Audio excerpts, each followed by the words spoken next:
No, I've been promising this for a while, but here's the walk around of the airplane.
Alright, so not much to talk about on the outside, but lots to talk about on the inside. So I'm going to keep it brief, and we'll probably dissect things a little further in future videos.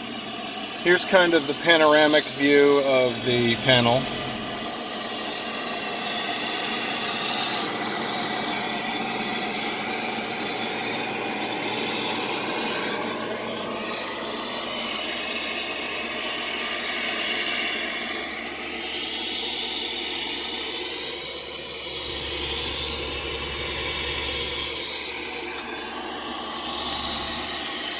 And I'll turn on the master and talk you through it all.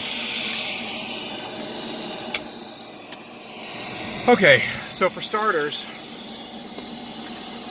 we had all sorts of problems that, like we detailed in the first video, that received so much critical acclaim. More critical than acclaim, but whatever, that's cool. I'll turn on the avionics master also. So the attitude indicator was jumping all over the place when I got the plane. That was problematic, obviously. And the HSI was a problem also. And I found out later that the autopilot didn't work either. So I figured, well, I need to kind of assess how we're going to deal with this here. And the Garmin G5 seemed to be a really good option. So I put in a dual G5 setup here.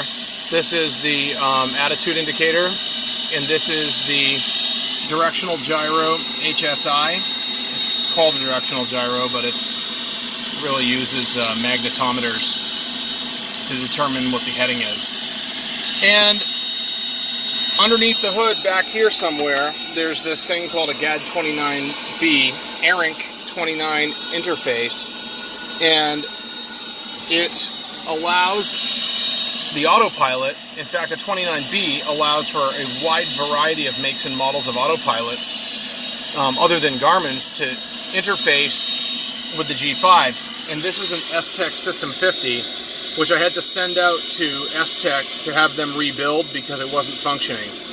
And that was problematic because obviously I had bought an airplane thinking I was going to have a functioning autopilot, but hey, all's well that ends well when I got involved the way that I had to. So now we have the G5 interfacing with the System 50. We've got a Garmin 430W WASP GPS and COM1 Nav1. And then we have a Garmin 530W WASP COM2 Nav2. And right below that, I have my Garmin GTX 345 ADS-B in and out transponder. And that transponder is displaying traffic and weather on the 530W right here. Let me just get it through. Let's start up here. Okay, that one's a little farther along. And this shows us on the ramp a little miniature airplane there. You know, I'm not going to take you through the entire thing, but there's traffic, there's Frisbee weather right there, and there's terrain. And the terrain is derived from the terrain card, which is on the right here, this little guy. And the map data, the chart data, is in this card right here. You need to have a Garmin subscription in order to keep those up to date. On the top here, I replaced the old, scratchy, I think it's a KMA 24, if my memory serves me correctly, audio panel. It was kind of scratchy and kind of junky. I replaced that with the GMA 345 stereo Bluetooth audio panel. It sounds absolutely beautiful. You can stream music and telephone calls through it. It's really nice. Another thing that's new here is this CDI, which interfaces with my COM2, NAV2 rather, sorry. NAV2 ties to this guy here. And I don't remember the model. It's like the something something B. It's a Garmin something something B, 231, or I don't know what it is. And the cool thing about this one, it's the latest one that Garmin makes, is that the needles disappear until they're relevant. And it's backlit with LEDs, so it's really precise and really clean looking. Over here, I had them install some USB charging ports, and they're 2.1 amp charging ports, and I made sure that the alternator was able to handle the load, the added load, because there's some other accessories and such that were added to the airplane. Below that we have the Davtron outside air temp in both Fahrenheit, Celsius, and then we have voltage. Right now we have 11.9 volts in there. I'm not going to leave this on very long because we're not connected to auxiliary power. There's our System 50 turn coordinator right there. And there's the autopilot on-off switch in test mode.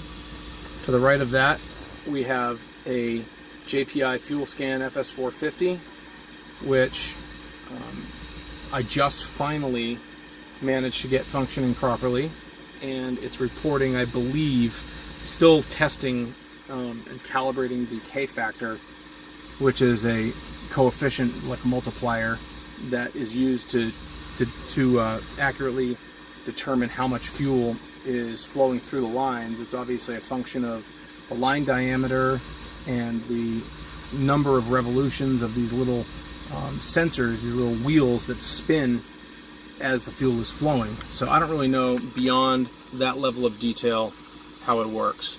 To the right of that, we've got a switch for what the autopilot is looking at. Is the auto, if we're flying an ILS, is it looking at nav1 or nav2?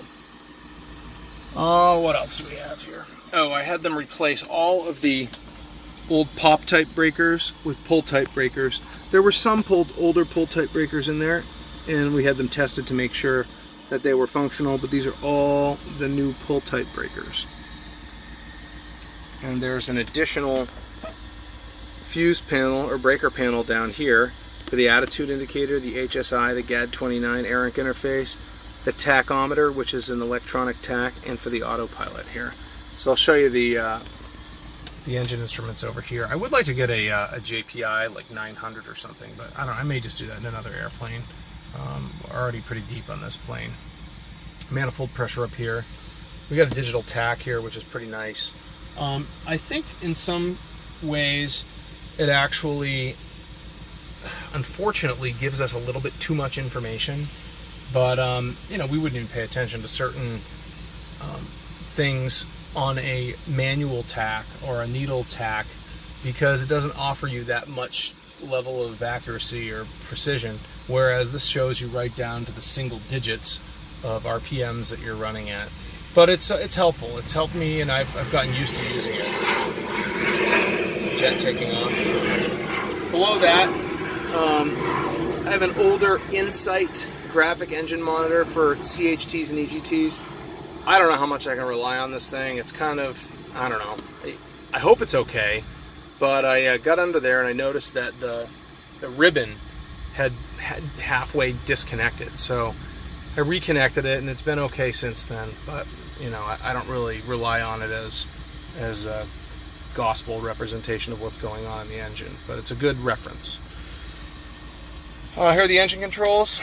Carb heat here, throttle, propeller pitch, mixture, flaps, and I had them install an emergency comm antenna here under the belly in the event of an issue with the radios or the electrical system, or God forbid an in-flight fire. I can just connect using a little pigtail my my Yaesu handheld radio.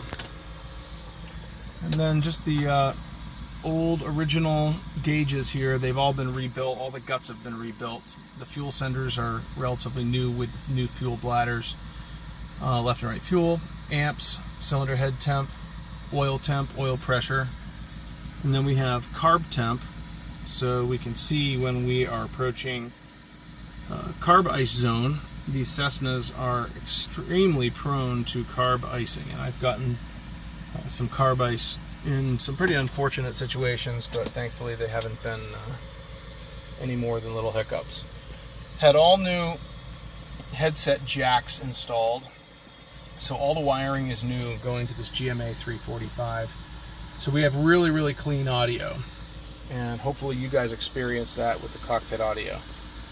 And this is the elevator trim wheel, the rudder trim wheel, the cowl flaps here. We'll open those up. Fuel selector valve, of course, rudders and toe brakes on the left, rudder pedals and toe brakes on the right.